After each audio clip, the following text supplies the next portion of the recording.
Sabi ni Yams, nagtaas naman ng sahod, 35 pesos. Ano daw ang palagay natin dito? E di, syempre kulang yung 35 pesos. Pero ito walang biro sabi ng Dole, okay na yung 35 pesos, sapat na yan sa mga manggagawa sa National Capital Region. Ngayon, tignan natin yung naging basis ng Regional Wage Board para sabihin nila na sapat yan 35 pesos na wage increase na yan. Di ba sa nakaraang video, pinaliwanag natin na ang pagtatakda sa sahod ay regional. So, ibig sabihin, yung mga regional wage boards ang dumidinig dito sa mga petisyon para itaas yung sahod ng mga manggagawa. Dito sa National Capital Region, may 3 petisyon para itaas ang sahod ng mga manggagawa. May 597 pesos wage increase, tapos may 2 na 750 pesos wage increase. Ngayon, mula sa 3 petisyon na to, nag-decide yung Regional Wage Board sa NCR.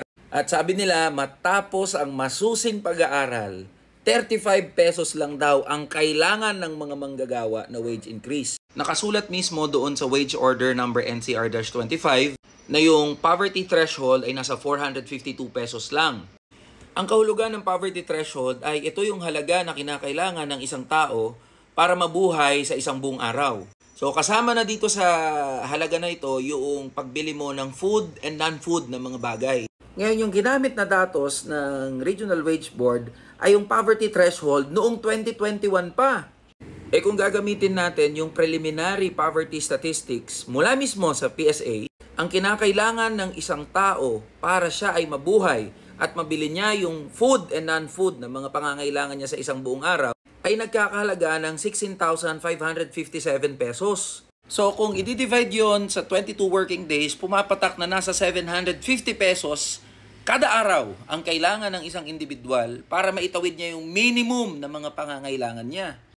Tas magkano? Suma total yung sahod na matatanggap ng mga manggagawa sa NCR. Nasa 645 pesos lang. Ang mas masaklap, garampot na nga yung dinagdag dun sa sahod ng mga manggagawa. Tapos sa NCR lang yung may wage increase. Paano naman yung mga probinsya? Tapos hindi naman bumababa yung presyo ng mga bilihin.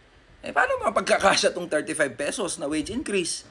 Kaya inutil yung mga wage boards na yan. Yung Department of Labor and Employment mismo, napaka-inutil na ahensya ng gobyerno. Sa halip na gumawa ng mga paraan para sa ikagiginhawa ng buhay ng mga manggagawa, mas pinapanigan pa yung mga malalaking negosyante. Kaya panahon na talaga para buwagin yung provincial rate na yan tsaka yung mga wage boards na yan. Kailangan nang i-abolish ang provincial rate at ipantay ang sahod ng mga manggagawa mula NCR, Luzon, Visayas at Mindanao.